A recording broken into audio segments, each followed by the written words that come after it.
Welcome back, everybody, to the Blackshirt Alert Show. This is Greg, along with TK. What up, everybody? TK, we are going bowling. We're bowling, Greg. Yes, we are. That was the goal. That's the goal. It wasn't the goal at the start of the season. Right. It wasn't the goal midway through the season. It was a last desperate attempt goal to reach. Are you and surprised? In all honesty, Greg, we failed at that. Are you surprised we made it? Well, not when looking around the college football landscape, and a lot of teams not reaching 6 wins. Not too surprised, but I'm surprised that we had the season that we did. Yeah, Greg, we've talked about it numerous times throughout the year. A 5-7 season was not thought possible. No, I mean, if somebody would have said before the season that we'll be 5-7, I would have said they're crazy.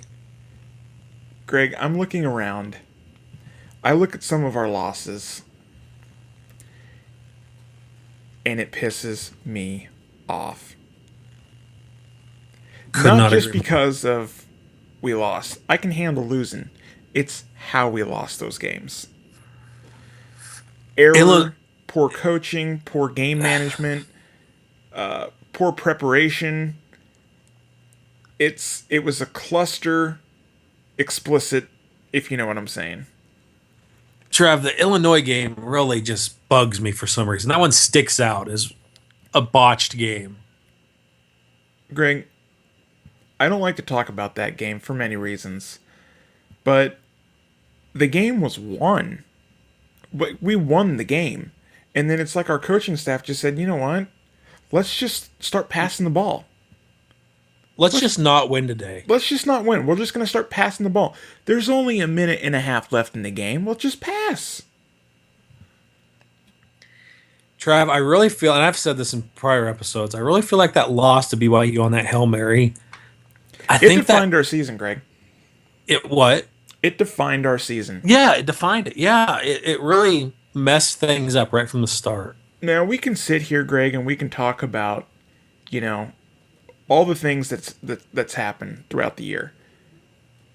That game solidified everything that happened to us. For instance, we always hear, the players are ready to bounce back. They never truly bounced back from that first game.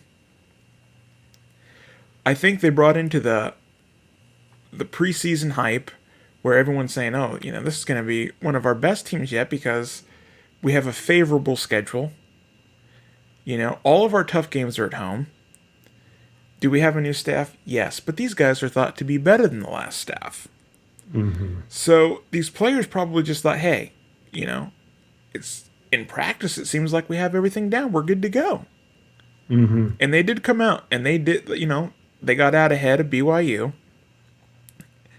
And then the same thing that's happened year in, year out, they just let that other team get back into the game. Anytime they took a step forward, they never continued to progress. They stayed there. They lingered. You can't do that.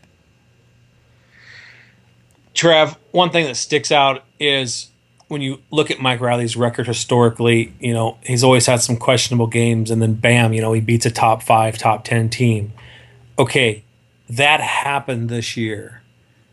Yeah. And it's just like, I can't make, I know the season's over. We still have the bowl game to go to, but I still can't make sense of how we can lose to Purdue one week and the next week be one of the best teams in the country, if not the best. Not just one of the best. A top 4 team in the country. Right.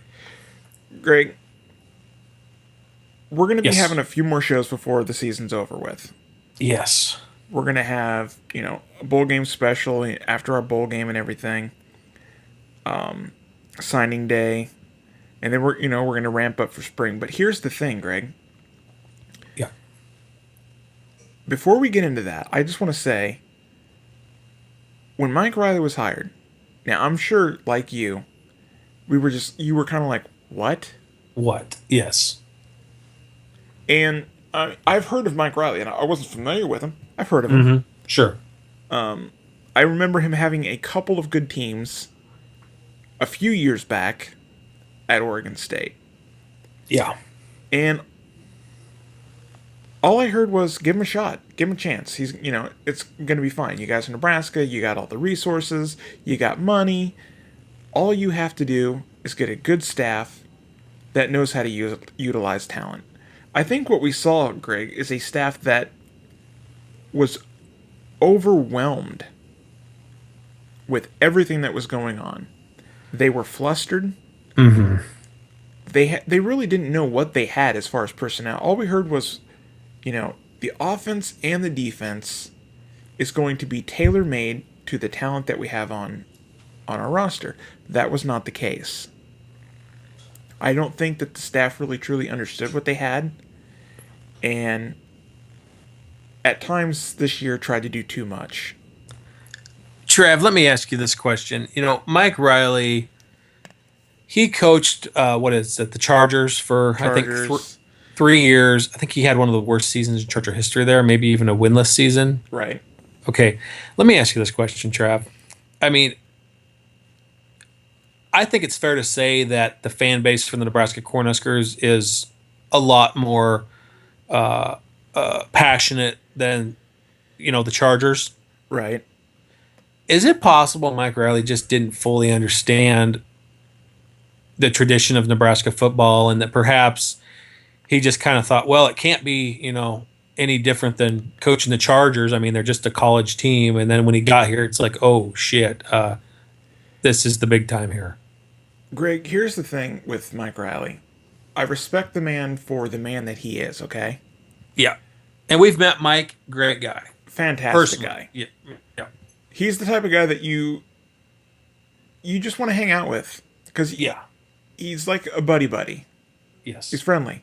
Here's the thing. He's been around, fan bases similar to Nebraska, passionate, hardcore fans. He played for Alabama under Bear Bryant. So he knows, he gets that aspect. He gets the aspect. He understands tradition. What I don't think is when you go to the NFL, it's not as, it's a business there. You can, get the players you want as long as you have the money. Here in college, you go from, Oregon State, which they can't even sell out a stadium. Right. So now you come to a place that has sold out every game since the 60s. Yeah. So he's overwhelmed. I don't think he anticipated it to be like this. I think he thought it'd be a lot easier than it was. With that said, Greg, we are going bowling. Yes, and we like are. We said at the start, it wasn't the initial goal, but it was a last desperate attempt to reach any goal possible. And we did it by the skin of our teeth. And we're playing a decent UCLA team, Trev. Greg, they were one win away from being in the Pac-12 championship. Yep. I mean, so, I think we got pretty lucky with the team that we're playing. I love that we're playing a good team. I said last week, let's just, get this over with, get, Air Force, whoever, kick the crap out of them, do whatever. Right. It's a good thing if you want to go out with a win, but it's a bad thing to watch. Like, there's no competition there. Well, I've heard some Husker fans they're pissed because we've played UCLA here recently and they wanted to see us play somebody new, but I think it's a pretty good matchup. It is a good we're matchup. Only 5-7, and it's a good measuring stick, Greg. And I'll tell you why. We have pretty much 3 weeks before the bowl game. Right. You get 18 practices. The staff, the players, they're going to gel. This is their bonding time, and this is going to tell us a lot about where we're going to be next year. Believe it or not, this is going to be a measuring stick, kind of like a preseason game, if you will. And the reason why I say that is because a lot of the same players, most of the players are returning for next year, both sides of the ball. So if we can't get past one of the best Pac-12 teams, it could be another long year next year. It could be. This is a good measuring stick. It's a good game. I'm glad that we have this game. Does it suck that we're playing UCLA again? Yes. But you know what? They kicked the crap out of us the last 2 times we meet them. Let's try to end on a little bit better note this year. Trev, if I can, real quick, when you look at this UCLA, guys, go look at UCLA's schedule this year. They beat a ranked Utah team, a really good Utah team. They beat a good Arizona team. They beat a good BYU team. They're a good team, man. It's not going to be easy at all. No, this is, like I said, Greg, it's a good matchup to see how our players are going to really buy into Mike Riley now, because this is like a whole nother fall camp or spring camp. It really is. You know, you don't start game planning right now for UCLA. Right now, you're back. You know, you're going to start hitting the field again, work on the fundamentals, start redefining your skills, some plays. Then the week of, you start preparing for UCLA. So this is really just another, spring or fall camp, and it's going to really tell us if the players are going to buy into this whole Mike Riley thing or not. We don't have to win this game, but we do have to play a lot better than we have, especially, we played really good against Iowa. We did. Mm-hmm. We were just a hiccup at one area. I'm not going to rag on the guy. He feels bad about it. He went, he just had almost the whole meltdown himself on Twitter. Yeah. But we were just one aspect of that game from dominating. If he can pull himself together and work on things, especially during bowl preparation, if we come out and win, Greg, it's going to be huge. If we lose, depending on how we lose, it's going to be very telling. So I'm excited for this matchup. I think it's a good matchup, and I think it's one that Husker Nation should really be looking forward to. I couldn't have said it better myself, man. Totally. Greg, we pride ourselves on bringing, Husker content and talking only about Husker football. That's what we do. There's only so much that you can talk about right now because there's not a whole lot of news going on. That's right. We're in the Foster Farms Bowl. Good for us. Right. Do we deserve it? No. Will we take it? Absolutely. Yeah. With that said, there was some great football last weekend. There was. Greg, let's talk about the Big Ten real quick. You watched the game.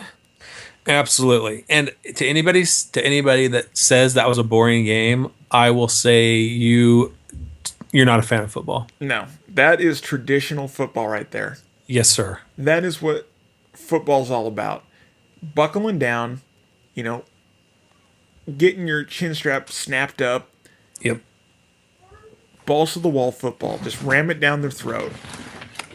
Hit hard. 22 play 9-minute drive. That is insane, Greg. Trev, that was one of the most epic things I have seen in college football in a long time. Greg. Was it not? I mean, that was... It was, and not only that, Greg, but it really kind of brought back some memories. Like that, in my opinion, that is the way football should be played. I could not agree more. I am hearing so many people say it was such a boring game, and it's like, man. Dude, when I see smash mouth football, that's heaven to me. When I hear pads popping, I feel like I'm in heaven. Absolutely. Trav, I was so jealous watching Michigan State on that last drive. All they did, run. Trav. That's the Nebraska. That's what kind of Nebraska football I want to see. Yep. Great. Go ahead. No, I mean, I watched that in awe. They ate a 9-minute drive, and I was just like, man, why can't we be like that? Why can't we just run and run and run and run down people's throats like we used to? Go Greg, ahead, Trev. times have changed, and we don't have to like the change. Like that's people are afraid of change. Okay, it's human nature. When something's Right. working, and then you just switch from it, you're very hesitant. And accepting change is even harder than the change itself.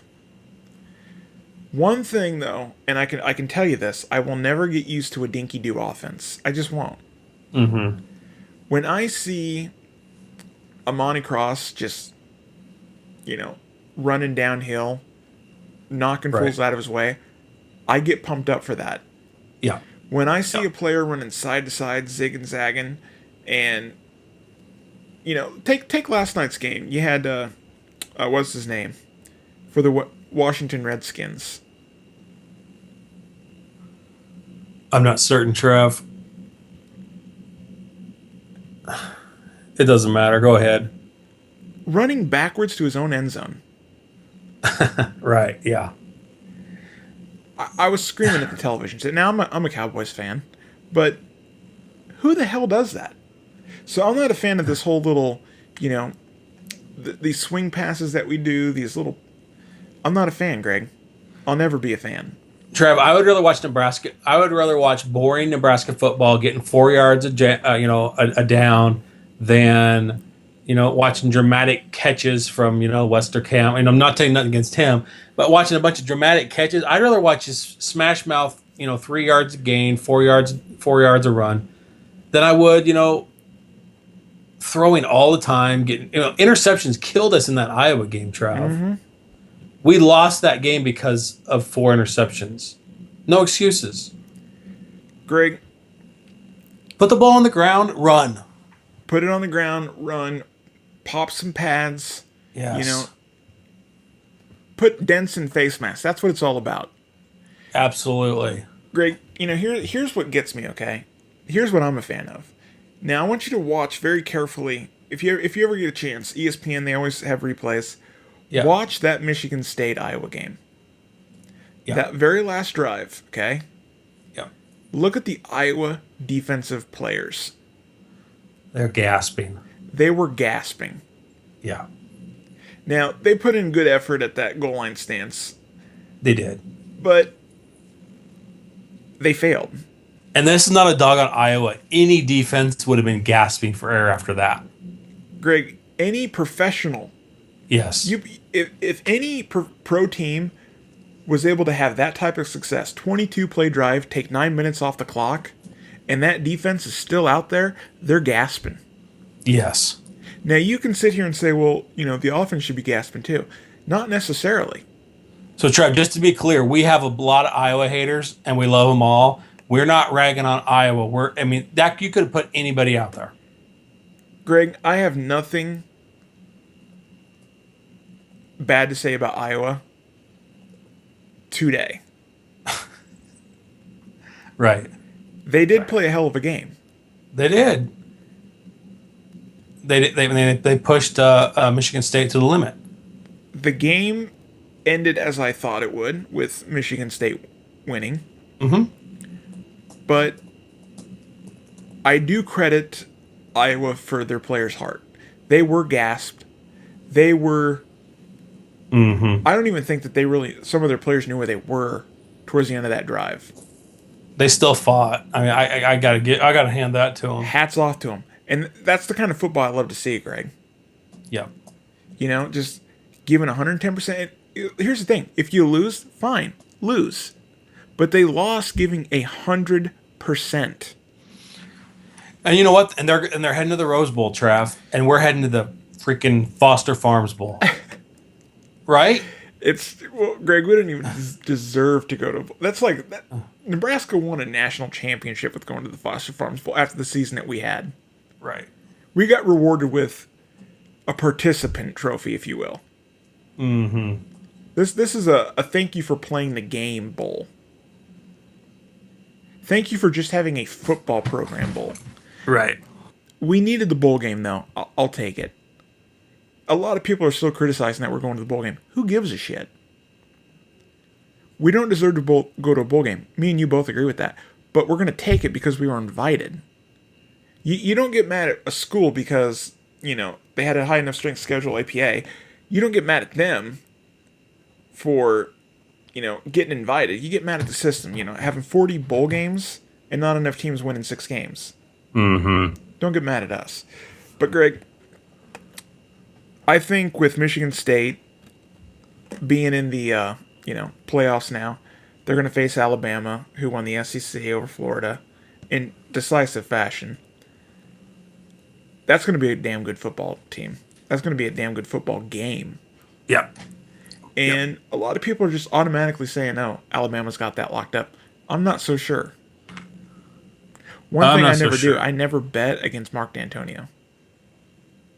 You'd be a fool to do it. I got a hell of a lot of respect for that man. Yeah. And, absolutely. Clemson squeaked one out. In all honesty, they got lucky, dude. I mean, that onside kick, and then they flagged that guy for being offside. It's a complete and utter joke. But it's over and done with.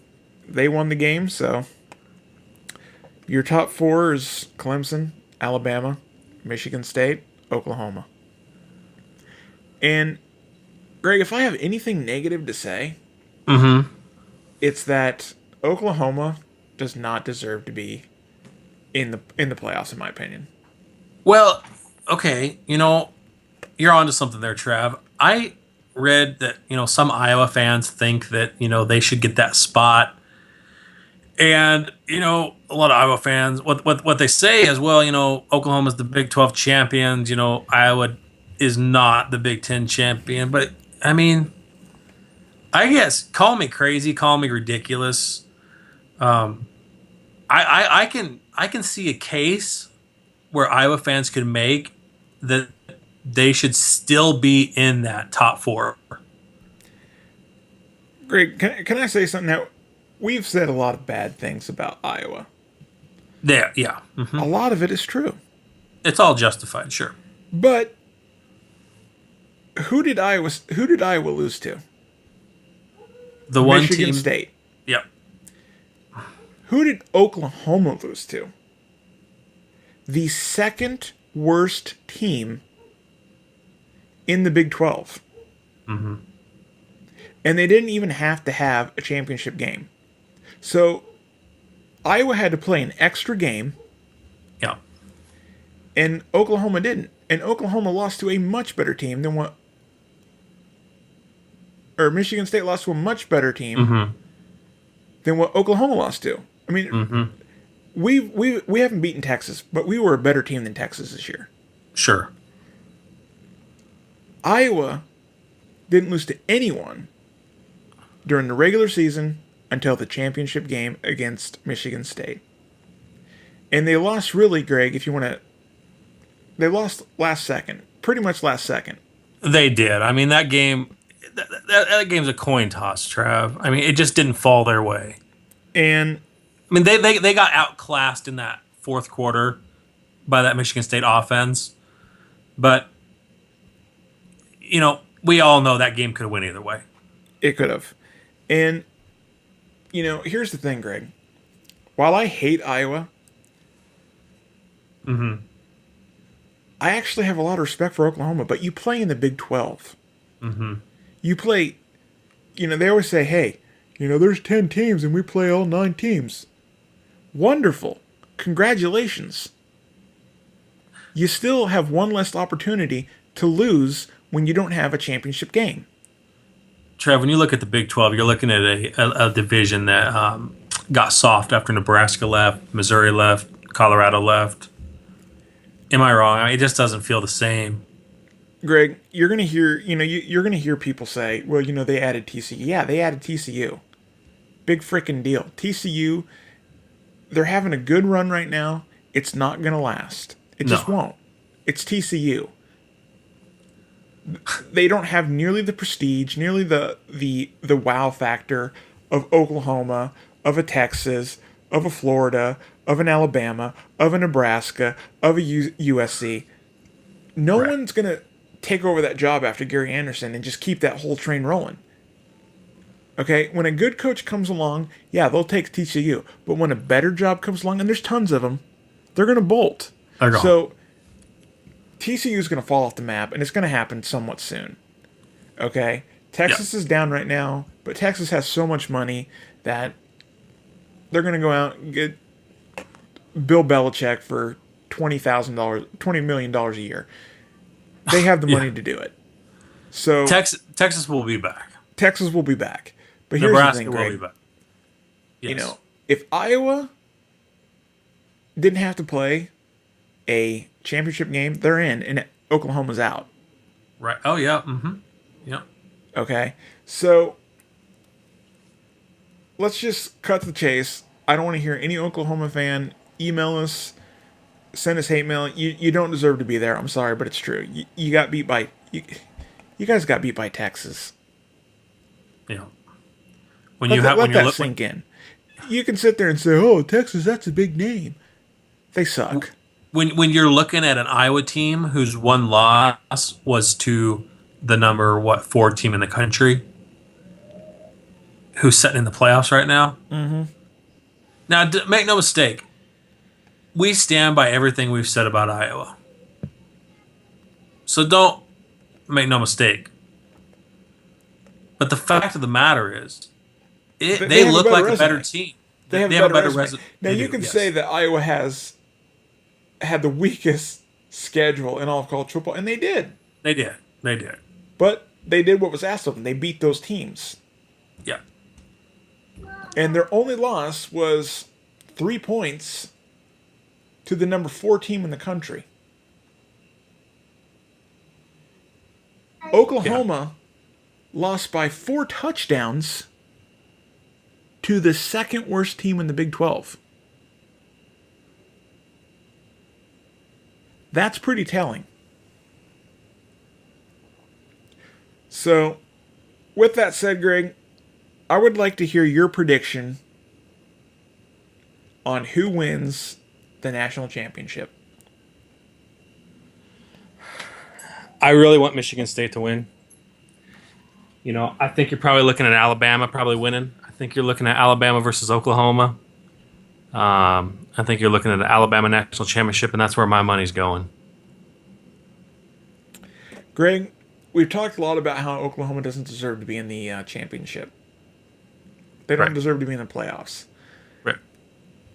And they don't. But here's the thing. I don't think Clemson is as good as advertised either. I don't think so. That's the thing. I understand that they've beat Florida State and they beat Notre Dame and they beat North Carolina. I get that. That's all good and all. But here's the thing. I don't think Notre Dame is necessarily that good because they don't even play in a conference. Notre Dame schedules joke competition. They just have a couple traditional guys on their roster. Not a big deal. I don't think Notre Dame is that good. I really don't. So, I think Oklahoma matches up well against Clemson. I think they're going to win. But I think Michigan State's going to beat Alabama. So, I got Michigan State versus Oklahoma in the national title. No, I think you're totally right, man. But